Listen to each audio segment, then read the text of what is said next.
شبلی کہتے ہیں تاہم روایت کے اعتبار سے اس واقعے کے انکار کی کوئی وجہ نہیں، یعنی انکار کی کوئی وجہ نظر نہیں آتی ہے کہ ہم اس روایت کا انکار کریں۔ حضرت عمر کی تندی اور تیز مزاجی سے یہ حرکت کچھ بعید نہیں۔ حقیقت یہ ہے کہ اس نازک وقت میں حضرت عمر نے نہایت تیزی اور سرگرمی کے ساتھ جو کارروائیاں کی ان میں گو بعض بے اعتدالیاں پائی جاتی ہوں، لیکن یاد رکھنا چاہیے کہ انہی بے اعتدالیوں نے اٹھتے ہوئے فتنوں کو دبا دیا۔ بنو ہاشم کی سازشیں اگر قائم رہتی، غور کیجیے، شبلی نعمانی اس واقعے کو تسلیم کر رہے ہیں، اور ایسا نہیں ہے کہ کوئی رافضی آدمی ہے، یہ ایک درجے کی ایک نسبیت ہی ہے کہ آپ بنو ہاشم جس کے اندر امام علی علیہ السلام ہے، حضرت زبیر رضی اللہ عنہ ہے، اور سیدہ زہرا کا گھر ہے، یہ کہہ رہے ہیں کہ بنو ہاشم کی سازشیں اگر قائم رہتی تو اسی وقت جماعت اسلامی کا شیرازہ بکھر جاتا، یعنی مسلمانوں کی سوسائٹی تباہ ہو جاتی۔ بہرحال یہ بات یہاں سے ثابت ہو گئی کہ شبلی نعمانی بھی اس روایت کو جھٹلا نہیں، باتیں ہماری کتابوں کے اندر موجود ہے، جان نہیں چھوڑنے والی۔ اب آپ مجھے بتائیے، انصاف کے ساتھ، دیانت کے ساتھ اپنے گھرانوں میں جھانک کر ذرا سوچیے گا، اکیلے میں بیٹھ کر تنہائی میں، کہ آپ دوسروں پر جب رد کرتے ہیں اور فتوے لگاتے ہیں تو خود تحقیق کیوں نہیں کرتے؟ جو آپ کے گھر میں جتنے بھی لوگ جمع ہوتے ہیں ان سب کے اوپر میں لوگوں کو حکم دوں کہ گھر کو جلا دیا جائے۔ ان میں سے کوئی ایک راوی ایسا نہیں ہے کہ جس کے بارے میں اہل سنت والجماعت نے کہا کہ یہ کمزور راوی، کہ میں جو بھی اس ویڈیو میں گفتگو کروں گا وہ اہل سنت والجماعت کے مصادر سے اور صحیح مصادر سے ہوگی اور ان اصولوں کے اوپر ہوگی کہ جسے اہل سنت تسلیم کرتے ہیں۔ میں اس ویڈیو کے اندر کوئی ایک حوالہ بھی شیعہ مسلک کی کتاب سے نہیں دوں گا، کوئی ایک حوالہ بھی شیعہ مسلک کی کتاب سے نہیں دوں گا۔ یہ واقعہ کیا ہے؟ واقعہ یہ ہے کہ سیدہ زہرا علیہ السلام کے گھر پر حملہ کیا گیا اور جلانے کی دھمکی دی گئی۔ کیا یہ واقعہ اہل سنت کی کتاب میں موجود ہے یا نہیں ہے؟ یہ میرے سامنے ہے مصنف ابن ابی شیبہ، یہ اردو ترجمہ ہے، پاکستان میں چھپا ہے، اہل سنت والجماعت کے ادارے سے ہے، اور ابو بکر ابن ابی شیبہ الکوفی یہ اہل سنت کے جلیل القدر ائمہ محدثین میں ان کا شمار ہوتا ہے۔ ترجمہ کرنے والے ہیں مولانا محمد اویس سرور، مکتبہ رحمانیہ، اردو بازار لاہور سے یہ چھپا ہے۔ اس کی جلد نمبر 11 کی صفحہ نمبر 483، کتاب المغازی، اور حدیث کا نمبر ہے 38200۔ ابو بکر بن ابی شیبہ کہتے ہیں حدثنا محمد بن بشر، ہمیں بیان کیا محمد بن بشر نے، حدثنا عبید اللہ ابن عمر، ہمیں بیان کیا عبید اللہ ابن عمر نے، حدثنا زید بن اسلم، ہمیں بیان کیا زید بن اسلم نے، عن ابیہ، انہوں نے اپنے والد سے، اسلم، ان کا نام تھا اسلم، انہ حین بویع علی ابی بکر بعد رسول اللہ صلی اللہ علیہ وآلہ وسلم، کہ جب حضرت ابو بکر رضی اللہ تعالیٰ عنہ کی بیعت کی گئی نبی صلی اللہ علیہ وآلہ وسلم کے وصال کے بعد، کان علی والزبیر یدخلان علی فاطمہ بنت رسول اللہ صلی اللہ علیہ وآلہ وسلم، تو امام علی اور حضرت زبیر رضی اللہ تعالیٰ عنہ وہ سیدہ زہرا کے پاس آیا کرتے تھے، فیشاورونہا ویرتجعون فی امرہم، وہ سیدہ زہرا کے ساتھ مشاورت کرتے تھے اور اس معاملے میں رجوع کرتے تھے، اس خلافت کے معاملے میں۔ فلما بلغ ذلك عمر بن الخطاب، جب یہ بات حضرت عمر کو پہنچی، خرج حتى دخل على فاطمہ، تو وہ نکلے یہاں تک کہ وہ سیدہ زہرا کے پاس آئے، فقال یا بنت رسول اللہ صلی اللہ علیہ وآلہ وسلم واللہ ما من الخلق احد احب الینا من ابیک، حضرت عمر نے کہا اے اللہ کے رسول کی بیٹی، خدا کی قسم آپ کے والد محترم سے بڑھ کر ہمارے لیے مخلوقات میں کوئی بڑھ کر نہیں ہے، اور آپ کے والد کے بعد آپ سے زیادہ بڑھ کر ہمارے لیے کوئی محبوب نہیں ہے۔ وَأَيْمُ اللَّهِ مَا ذَاكَ بِمَانِعِيَّ إِنِ اجْتَمَعَ هَؤُلَاءِ النَّفَرُ عِندَكِ أَنْ آمُرَ بِهِمْ أَنْ يُحَرَّقَ عَلَيْهِمُ الْبَيْتِ، اس کا ترجمہ، ان الفاظ کا ترجمہ میں یہی اس دیوبندی عالم دین کے الفاظ سے کرنا چاہوں گا۔ حضرت عمر نے کہا خدا کی قسم لیکن اگر یہ آپ کے پاس دوبارہ جمع ہوئے تو مجھے یہ محبت والی بات اس سے رکاوٹ نہیں ہوگی، مانے نہیں ہوگی کہ میں لوگوں کو حکم دوں اور ان تمام گھر میں موجود افراد پر گھر کو جلا دیا جائے، جو آپ کے گھر میں جتنے بھی لوگ جمع ہوتے ہیں ان سب کے اوپر میں لوگوں کو حکم دوں کہ گھر کو جلا دیا جائے۔ قال فلما خرج عمر جاءوها فقال تعلمون ان عمر قد جاءني وقد حلف بالله لئن عدتم ليحرقن عليكم البيت، راوی کہتے ہیں پس جب حضرت عمر باہر چلے گئے تو یہ حضرات بی بی فاطمہ رضی اللہ عنہا کے پاس آئے، سلام اللہ علیہا، حضرت فاطمہ نے فرمایا تمہیں معلوم ہے کہ حضرت عمر میرے پاس آئے تھے اور انہوں نے خدا کی قسم کھا کر کہا ہے کہ اگر تم لوگ دوبارہ جمع ہوئے تو وہ ضرور بھی ضرور تمہیں گھر میں جلا دیں۔ وَأَيْمُ اللَّهِ لَيَمْضِيَنَّ لِمَا حَلَفَ عَلَيْهِ فَانْصَرِفُوا رَاشِدِينَ فَرُوا رَأْيَكُمْ وَلَا تَرْجِعُوا إِلَيَّ فَانْصَرَفُوا عَنْهَا فَلَمْ يَرْجِعُوا إِلَيَّ حَتَّى بَايَعُوا لِأَبِي بَكْرٍ۔ آگے یہ کہتے ہیں کہ سیدہ زہرا نے کہا کہ خدا کی قسم حضرت عمر نے جو کہا ہے وہ اس کو ضرور پورا کریں گے، بس تم لوگ اچھی حالت میں ہی واپس چلے جاؤ اور اپنی رائے کو دیکھ لو، میری طرف واپس نہ آنا۔ چنانچہ لوگ وہاں سے واپس ہو گئے اور جب تک ان لوگوں نے حضرت ابو بکر رضی اللہ عنہ کی بیعت نہیں کی یہ حضرت فاطمہ رضی اللہ تعالیٰ عنہا کے پاس واپس نہیں آئے۔ یہ حدیث ہے مصنف ابی شیبہ کی، حدیث کا نمبر ہے 38200، یہ حدیث میں نے آپ کے سامنے پیش کی۔ اب اس حدیث سے کیا معلوم ہوا؟ اس حدیث سے یہ بات معلوم ہوئی کہ حضرت عمر رضی اللہ تعالیٰ عنہ نے سیدہ زہرا کو یہ کہا کہ میں اگر یہ لوگ آپ کے پاس دوبارہ جمع ہوئے تو میں آپ کے گھر کو جلا دوں گا۔ اتنی بات حدیث صحیح حدیث سے ثابت ہے۔ اگر کوئی شخص یہ کہتا ہے کہ نہیں یہ حدیث موضوع ہے، غلط ہے، اس کے اوپر ہم گفتگو کریں گے، اور وہ اس کو ماننے کو تیار نہیں ہے، تو اس کا مطلب ہے کہ وہ اپنی کتابوں سے ہاتھ اٹھا رہا ہے. اور آج اس پہلے سیشن کے اندر یہ میرے سامنے ہے الفاروق شبلی نعمانی رحمہ اللہ کی ہے، سوانح عمری حضرت عمر فاروق رضی اللہ عنہ. اس کے صفحہ نمبر 65 پر لکھا ہے شبلی نعمانی نے اس حدیث کے بارے میں.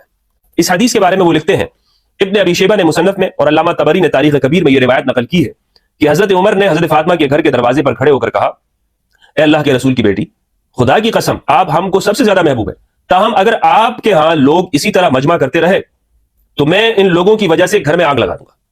اس روایت کے یہ جو الفاظ ہیں اس واقعے کے بارے میں آگے شبلی نعمانی لکھتے ہیں، اگرچہ سند کے اعتبار سے اس روایت پر ہم اپنا اعتبار ظاہر نہیں کر سکتے. شبلی نعمانی کہتے ہیں کہ میں اس پر اپنا اعتبار ظاہر نہیں کر سکتا. کیوں؟ کیونکہ اس روایت کے راویوں کا حال ہم کو معلوم نہیں ہو سکا. یعنی شبلی نعمانی نے اس پر تحقیق نہیں کی.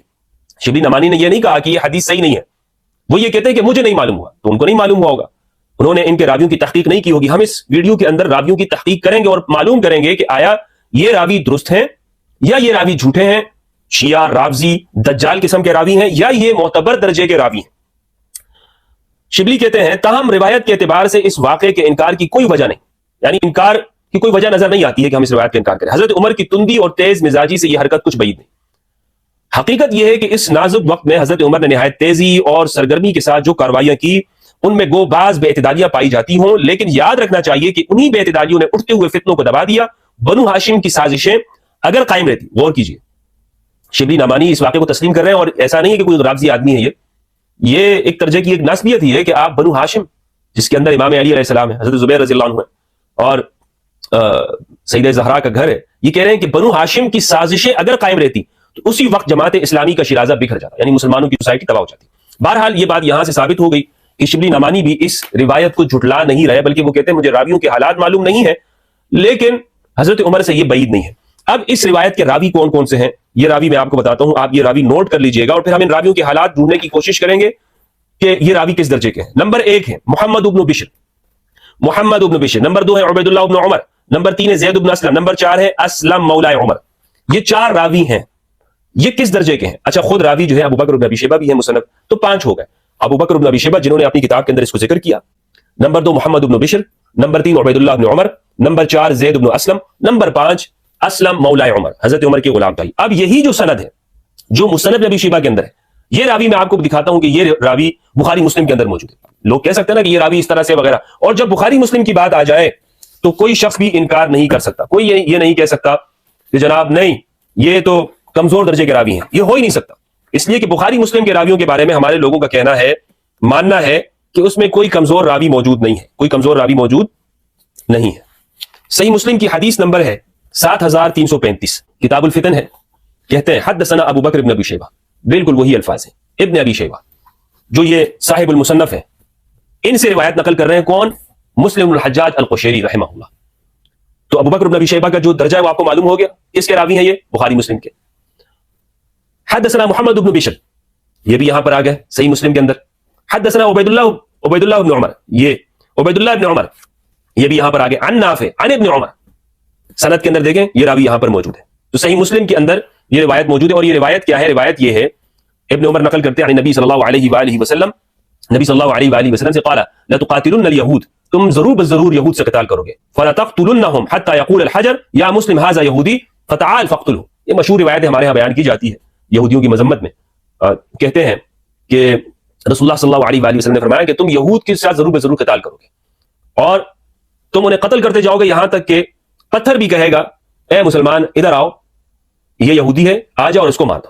یہ روایت جو ہے اسی سند سے نقل کی گئی ہے صحیح مسلم کے اندر. صحیح بخاری کے اندر بالکل یہی سند موجود ہے، صحیح بخاری کے اندر بھی ہے. صحیح بخاری کی روایت ہے 2623 ہبہ اور اس کی فضیلت کا بیان. باب لا يحل لاحد ان يرجع في هبتي وصدقتي، یہ کسی کے لیے حلال نہیں کہ وہ اپنا دیا ہوا گفٹ ہے، ہدیہ ہے یا صدقہ اسے واپس لے. کسی کو دے دیا، آپ کہیں کہ یہ مجھے واپس دے دو. حدثنا يحيى بن قزعة حدثنا مالك عن زید بن اسلم. زید بن اسلم، تو زید بن اسلم یہاں پر بھی ہیں، وہاں پر دیگر راوی تھے مسلم کے اندر، اور یہاں پر ہے زید بن اسلم سے عن ابی، وہ اپنے والد سے. کون ہے ان کے والد؟ اسلم مولا عمر، اسلم مولا عمر. اور یہ روایت نقل کرتے ہیں، کہتے ہیں سمعت عمر بن الخطاب، میں نے حضرت عمر سے یہ سنا، یقول وہ فرما رہے تھے حملت على فرس في سبيل الله فاضاعه الذي كان عنده فاردت ان اشتريه منه وظننت انه بايع برخص. ترجمہ میں آپ کے سامنے پیش کرتا ہوں. حضرت عمر کہتے ہیں میں نے ایک گھوڑا اللہ کے راستے میں جہاد کے لیے ایک شخص کو دیا، جسے میں نے وہ گھوڑا دیا تھا اس نے اسے دبلا کر دیا, کمزور کر دیا, اس کو کھلاتا پلاتا نہیں تھا, اس لیے میرا ارادہ ہوا کہ اس سے اپنا وہ گھوڑا خرید واپس لے لوں.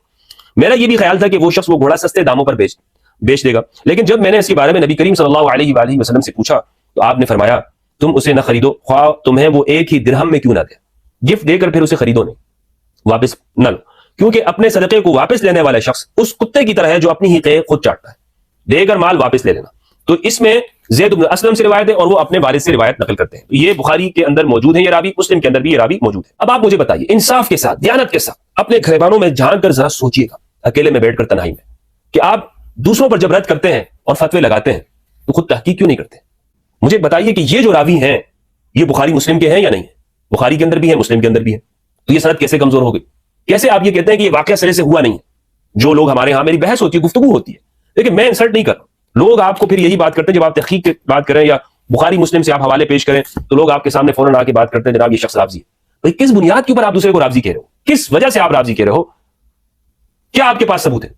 یعنی اہل سنت کی کتابوں سے بات کرنا اور وہ کتابوں کو آپ کے سامنے لا کر کھولنا جسے آپ پڑھتے نہیں ہو, یہ رفض ہے, شیعت ہے, صحابہ کے خلاف گفتگو کرنا ہے. اگر یہ بات صحابہ کے خلاف ہوتی, صحابہ کے خلاف گفتگو ہوتی, تو یہ جلیل القدر ائمہ دین جن کے اوپر ہم یہ فخر کرتے ہیں کہ انہوں نے ہم تک دین پہنچایا, سنت رسول پہنچائی, حفاظت کی, وہ پھر یہ جرأت کرتے. انہوں نے یہ صحابہ کی توہین کی نیت سے ان کتابوں کے اندر نقل کیے. کس نیت سے انہوں نے اس کو بیان کیا؟ اس لیے کہ وہ یہ نہیں سمجھتے کہ صحابہ کرام معصوم ہیں, وہ یہ نہیں سمجھتے کہ صحابہ کی سے غلطی نہیں ہو سکتی. وہ سمجھتے ہیں کہ ان سے غلطی ہو سکتی ہے اور ایک واقعہ ہوا ہے تو انہوں نے اس کو لکھ دیا. جو بھی تھا ان کے پاس علم انہوں نے ہمارے سامنے لکھ دیا. اب آپ یہ کہیں گے کہ جناب یہ روایت ثقہ نہیں ہے, راوی نہیں ہے, تو آپ ہی کے اصولوں کے مطابق اس کو نقل کیا ہے. اس گفتگو سے یہ بات معلوم ہوئی کہ ہم خواہ مخواہ کسی کے اوپر یہ الزام نہ لگائیں کہ وہ صحابہ سے نفرت کرتے ہیں. باتیں ہماری کتابوں کے اندر موجود ہے, جان نہیں چھوٹنے والی.